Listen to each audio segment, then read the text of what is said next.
Hey guys, welcome back to 100% Mag. So it's nice to be back and talking about Newcastle United content on the channel after, of course, all of the World Cup content that we've been having to talk about on the channel with, of course, Newcastle's players now back in training for the players that aren't out at the World Cup. So it's nice to be able to talk about Newcastle United again on the channel. Obviously, we've already talked about the women on the channel, and we will talk a little bit more about the women on the channel today as well in this video. When, of course, I'm talking about their game at Kingston Park, which will be, of course, the third round tie of their Vitality Women's FA Cup game. That'll be, of course, on the Sunday, the 11th of December.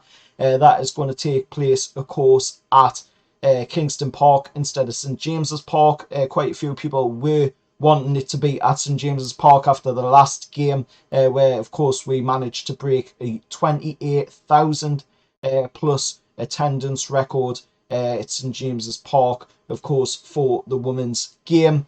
And everybody was hoping that it would, of course, be played for the third round tie at St James's Park. It could have been because, of course, Newcastle United are away on the 4th and the 10th of December out in Saudi Arabia to take on the Saudi Arabian champions Al Hilal at Riyadh in Saudi Arabia.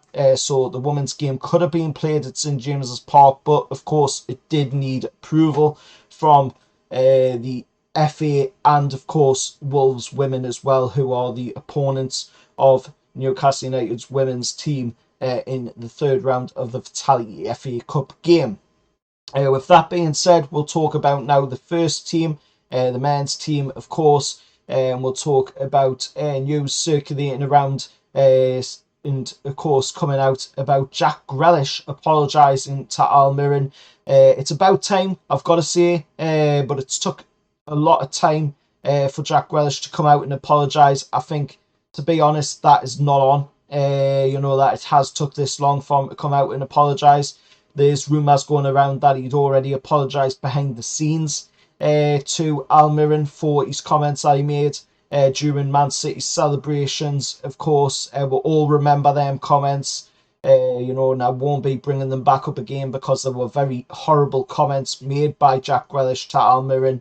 And to be honest, it's ended up leaving egg on the face of Jack Grealish as well, because Almiron has been on fire this season, absolutely on fire. The Flying Paraguayan, as he's been nicknamed by us Newcastle United fans. He has been absolutely on fire, even to the point where, Sky Sports used them comments from Jack Grealish and then showed the rise of Almiron this season. So, Jack Grealish has been getting it from left, right and centre, by the media, and I think he's finally had enough of it. He's come out and he's, said in this interview with the Telegraph out in Qatar, that, he apologises. It was a stupid thing to say. He should have never done it.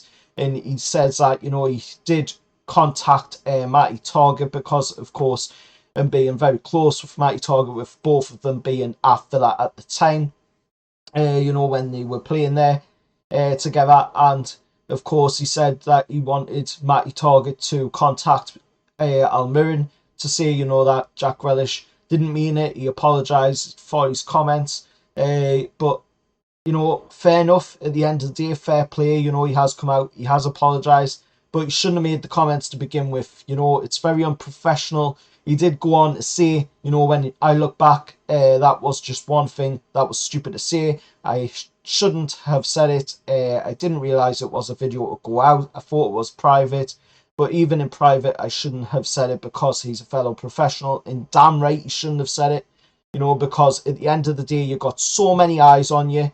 And even if that was a video that would end up possibly being a private video, it's never private, not in this day and age. We all know, that eventually somewhere down the line, if that had have been a private video, that would have ended up being leaked out, by somebody.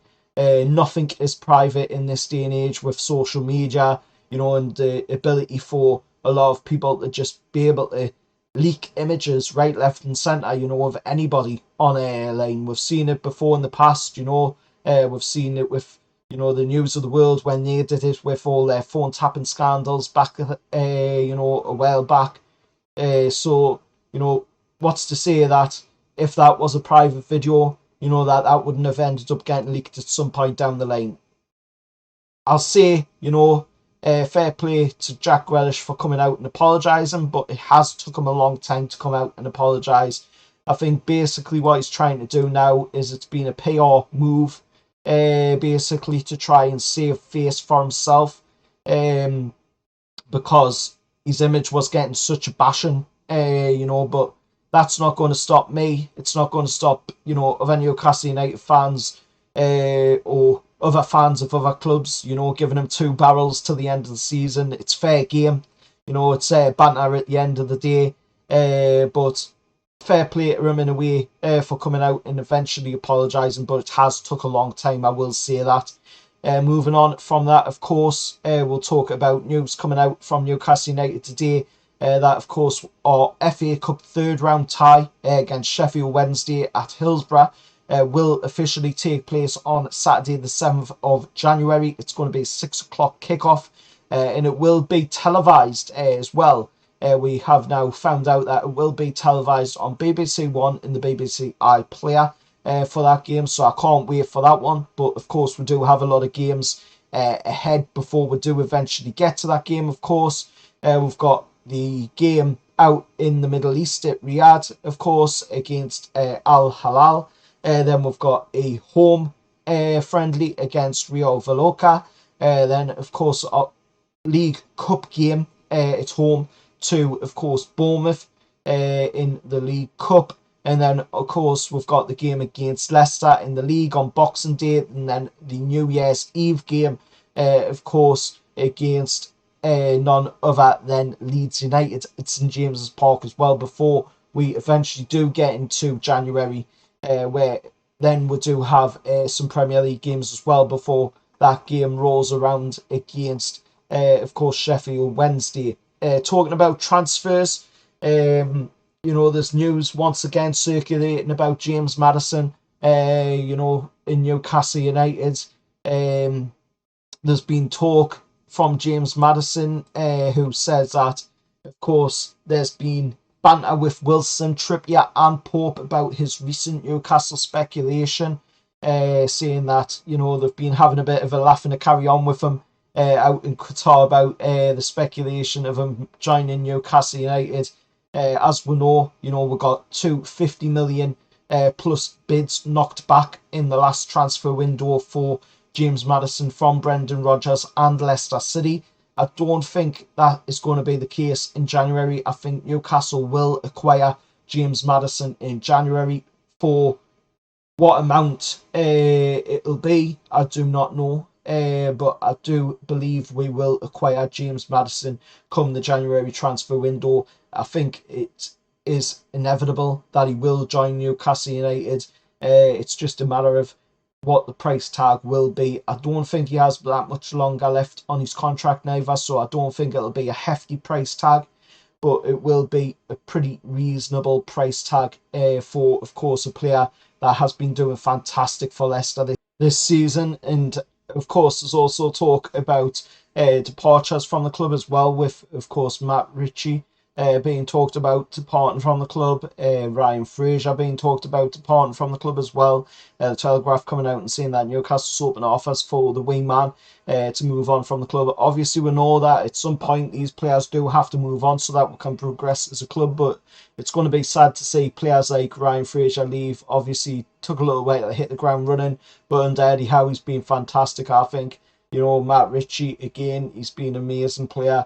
You know, in his time being in Newcastle United, and these are the players, you know, that we can thank for being able to get at this point now, where, you know, we do have owners that care for the club, owners that are going to invest heavily in the club as well, and it's players like, you know, Matt Ritchie, Ryan Fraser, John Joe Shelby, players like that, you know, that we need to show respect to for what they have done for the club. And quite a lot of Newcastle United fans will respect the likes of John Joe Shelby, Matt Ritchie, Ryan Fraser, and so on, you know, for their work commitment to the club to be able to keep the club ticking over until these owners could come in, you know, and be able to invest like they are investing right now.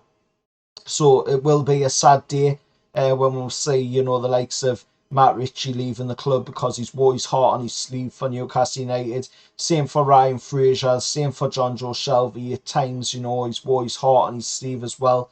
Yeah, you know, he hasn't been the greatest at times in performances, but when he has been on his game, he's been fantastic and unplayable at times as well. So there's a lot of respect that needs to be given to players like that at the club. And John Joe Shelby has come on leaps and bounds again, you know, just like Joe Linton has, like Almiron has, like most of the players that were at the club have under Eddie Howe. And that just seems to be the Eddie Howe effect. You know, we haven't seen too much of that over the years. But from when Kevin Keegan was with the club or Bobby Robson was with the club, you know, because them were two fantastic managers that knew what they were doing, two fantastic gentlemen of the game and life as well, you know, knowing exactly what it takes to get the best out of players. And Eddie Howe is another one like that, you know, he knows what it takes to get the best out of players. So it's going to be interesting to see how we approach this January transfer window. But like I say, you know, there's a lot of time and a lot of things to be done before we get to that January transfer window. But, you know, let us know your thoughts down in the comments below. Anybody who is watching the World Cup as well, let us know your thoughts on that.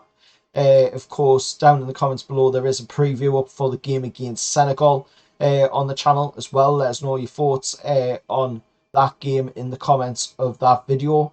And also, if you can, hit a like on both videos. Subscribe to the channel if you're new around here or if you haven't done it yet, because it does help to support the channel. It does help the channel to grow. Currently on the road to 1.5k subscribers, trying to get to 2k subscribers milestone, and then push on from there. I want this channel to be at the absolute peak it can be, and I can only do that with the support of you guys. And you know, to everybody that has supported the channel over the years and really helped this channel to grow, I do fully appreciate it. Nothing is taken for granted on this channel, and I do try my best to reply to each and every one of your comments down in the comments below. Of course, I don't know how long that will last as the channel does grow, because of course eventually there will be so many comments, but I will try my best to try and reply to each and every one of you. Of course, if I can't, then I will just put a thumbs up and a like, and that will of course show, you know, that I have read your comment. But hopefully you will understand that over time, as the channel does grow, it will get harder for me to be able to reply to each and every one of you. That doesn't mean I'm ignoring you. Like I say, you know, if I put a like on it and a heart on it, then that does mean that I am reading your comments. Till next time, I'll see you all later, and how are the lads?